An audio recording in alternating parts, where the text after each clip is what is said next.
बिस्मिल्लाहिर्रहमानिर्रहीम। अज़ीज़ान मोहतरम, आज की वीडियो में हम गुस्ल का पूरा तरीका सीखेंगे।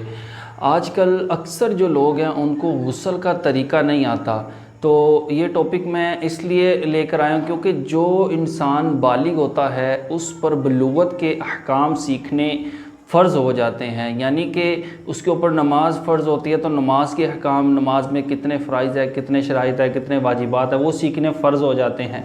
और जो जब बालिग होता तो क्या नाम है, उस पर गुस्ल भी फ़र्ज़ होना शुरू होता है।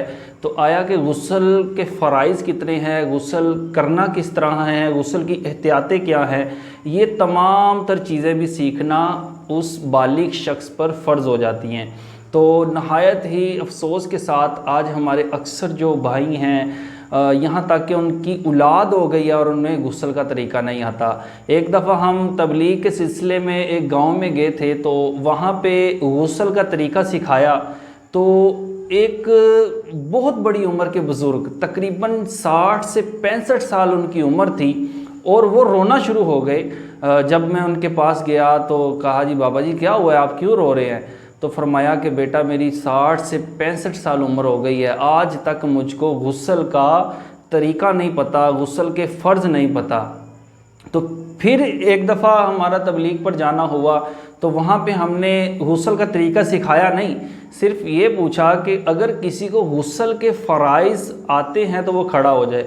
तो एक नौजवान आदमी खड़ा हुआ, तो वो कहने लगा कि गुस्ल के 3 फ़राइज़ हैं। तो हमने कहा माशाअल्लाह जी, लगता है इसको आते हैं। तो जब पूछा कि कौन कौन से है, तो उसने बताया कि साबुन, तौलिया और पानी। माज़ल्ला। तो देखें इस कदर क्या नाम है जहालत है कि लोगों को गुस्ल के फ़राइज़ तक का नहीं पता, गुस्ल में फ़र्ज़ कितने हैं। तो अगर आपको नहीं पता तो ये आप वीडियो बड़े अच्छे तरीके से देखिएगा कि आपको गुस्ल का जो है वो तरीका आ जाए। देखिए आज हमारी जब उम्र बड़ी होती है तो हम शर्माते हैं ये अहकाम सीखते वक्त कि यार मैं किसी मुल्ला के पास जाऊंगा तो उसे कहूँगा जी मुझे गुस्ल का तरीका नहीं आता, तो कितनी शर्मिंदगी की बात है। हालांकि शरीयत में शर्म नहीं है, शर्माना नहीं चाहिए। अगर आपको नहीं है गुस्ल का तरीका पता, गुस्ल के फ़राइज़ पता, तो आप किसी आलिम के पास जाएं, उससे पूछें और इंशाअल्लाह तबारक व तआला वो आपको बताएगा भी और आपका राज भी रखेगा। तो अगर आपको गुस्ल का तरीका नहीं आता, आप बालिग हैं, आपकी उम्र 20 साल है, 25 साल है, 30, 35, यहाँ तक कि 60 साल है, तो आप ये वीडियो को देखें, इंशाअल्लाह तबारक व तआला आपको गुस्ल का पूरा तरीका पता चल जाएगा और गुस्ल में कितने फ़राइज़ हैं, गुस्ल की एहतियातें कितनी हैं, इंशाअल्लाह तबारक व तआला वो भी पता चल जाएगा। तो अज़ीज़ान मोहतरम, गुस्ल में जो है ना वो 3 फ़राइज़ हैं। ठीक है, गुस्ल में 3 फ़राइज़ हैं। नंबर 1 कुली करना, नंबर 2 नाक में पानी डालना, और नंबर 3 तमाम ज़ाहरी बदन पर पानी बहाना। तो आज हम कुली करते हैं, पानी डाला, हलक तक भी नहीं जाता, यहाँ तक कि हमारा पूरा मुंह भी खुश्क नहीं होता है, ऐसे करके पिच कर देते हैं, तो ये कुली नहीं होती। आपने जब भी कुली करनी है, मुंह में पानी डालना है, तो पूरे मुंह में ऐसे, जैसे मुंह को फैलाकर ऐसे पानी पूरे मुंह में आपने घुमाना है, यहाँ तक कि कोई गोश्त का ज़र्रा, कोई दाल का या रोटी का टुकड़ा हो तो वो निकल जाए और वहाँ पे भी पानी जाकर लग जाए।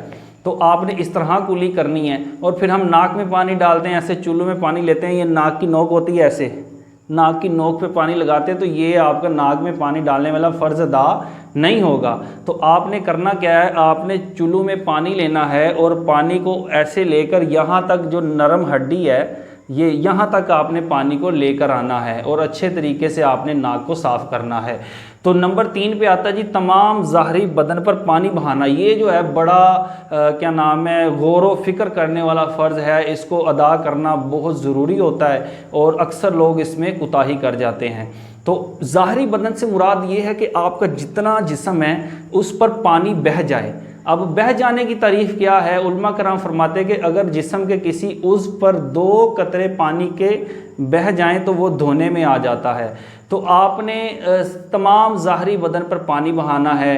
आपने बिल्कुल जब मतलब बरहना हो गए हैं तो आपने जितने भी ज़ाहरी बदन हैं, अगर आपके बाल हैं, जैसे हमने जुल्फ़े रखी हैं, तो एक एक बाल जो है वो तर होना चाहिए, पानी इस पर बह जाए, दाढ़ी शरीफ पर पानी बह जाए, और यहाँ तक कि ये जो बगलें होती हैं इंसान की, यहाँ इसके नीचे पानी बह जाए। और बाज़ लोग मोटे होते हैं, उनके पेट में सरवटें होती हैं, यहाँ तक कि उलमा कराम ने लिखा कि वो सरवटों को उठाकर पानी बहाना चाहिए। तो इसमें इंसान एक गलती कर जाता है कि बाज़ लोगों को गुस्ल का तरीका आता है पर उसको एहतियातें नहीं आती। तो ये तरीका जो है ना, ये आप सुनेंगे तो इंशाअल्लाह तबारक व तआला आप कमा हक़्क़ु हो गुस्ल का तरीका सीख जाएंगे। अक्सर लोग एक गलती करते हैं कि वो जल्दी जल्दी से गुस्ल तो कर लेते हैं, नाक में पानी भी बहा लेते हैं और कुली भी कर लेते हैं, ज़ाहरी बदन पर पानी भी बहा लेते हैं, पर उनसे एक गलती होती है, एक जिस्म का हिस्सा छूट जाता है जिसको हम बेली बटन कहते हैं, नाफ भी कहते हैं और पंजाबी में उसको तुन्नी भी कहते हैं। तो उसके अंदर तक पानी बहाना भी फ़र्ज़ है। तो आपने ये जो एहतियात ना, ये बहुत ज़रूरी है। आपने जो आपका बेली बटन है उसके अंदर अच्छे से पानी डालना है। आप बेली बटन पे ऐसे हाथ रखेंगे तो ये हाथ में पानी भर जाएगा, तो बेली बटन के अंदर ऑटोमेटिक पानी चला जाएगा। तो आपने ये लाजमी करना है कि बेली बटन के अंदर पानी जाए, ठीक है। उसके बाद आपने जनाब पेट अगर बड़ा है तो उसकी सरवटें उठानी है और उसके नीचे पानी बहाना है और बेली बटन के अंदर पानी बहाना है। और उसके बाद जो एहतियात है, दोनों सुरीन, हिप्स जिसे कहते हैं, दोनों सरीन के दरमियान में अच्छे तरीके से पानी को बहाना है कि एक एक बाल और एक एक हिस्सा जो है वो तर हो जाए, कोई चीज़ खुश्क ना रहे। देखें, अगर आपका गुस्ल अच्छा नहीं होगा, गुस्ल सही तरीके से नहीं होगा, तो आपकी ना नमाज होगी ना आपका रोज़ा होगा। अगर आप हज करेंगे तो हज भी नहीं होगा, उम्रा करेंगे तो उम्रा भी नहीं होगा, अगर आपका गुस्ल जो है वो सही नहीं है। तो अज़ीज़ान मोहतरम, अगर आप इस तरह के फ़राइज़, वाजिबात और रूहानी इलाज और ख्वाबों की तबीरें वगैरह देखने चाहते हैं तो आप हमारे चैनल को लाजमी सब्सक्राइब करें और इस वीडियो का लिंक जो है वो ज़्यादा से ज़्यादा शेयर भी करिएगा। अभी और भी गुस्ल में बहुत सी एहतियातें हैं, वो इंशाअल्लाह तबारक व तआला नेक्स्ट वीडियो के अंदर आपको बता देंगे। अल्लाह के फजल व करम से अल्लाह तबारक व तआला आपका हामी और नासिर हो। ये आपने गुस्ल के जो फ़राइज़ हैं वो आपने याद कर लेने हैं, कुली करना, नाक में पानी बहाना और तमाम ज़ाहरी बदन पर पानी बहाना, ये 3 फ़र्ज़ हैं। इनको अच्छे तरीके से याद कर लें। और जो आपको एहतियातें बताई हैं, चंद जो मोटी मोटी एहतियातें हैं, आपके बाल जो हैं, अगर औरतें हैं, अगर उनके बाल चुट्टियाँ बनी हैं तो उसको खोल कर उसके अंदर पानी बहाना उन पर फ़र्ज़ है। अगर कोई मोटा है तो पेट की सरवटें उठाकर पानी बहाना फ़र्ज़ है और नाफ के अंदर पानी बहाना फ़र्ज़ है। दोनों सुरीन के दरमियान पानी बहाना ज़रूरी है, लाजिम है। अगर जिस्म का एक हिस्सा बाल के बराबर भी खुश्क रह गया तो आपका गुस्ल नहीं होगा। गुस्ल नहीं होगा तो आप मस्जिद में नहीं जा सकेंगे, नमाज नहीं अदा कर सकेंगे, अपने रोज़मर्रा के क्या नाम है काम जो है वो नहीं कर सकेंगे, क्योंकि बग़ैर गुस्ल के चलना फिरना खाना ये सब शरीयत में ममनू है। अल्लाह तबारक व तआला से दुआ है कि अल्लाह पाक हमें इल्म दीन हासिल करने की तौफ़ीक अता फ़रमाए। चैनल को भी सब्सक्राइब नहीं किया तो लाजमी सब्सक्राइब कर लें और वीडियो को लाइक करके कमेंट्स में अपनी राय का इज़हार ज़रूर करें। अल्लाह तबारक व तआला आपका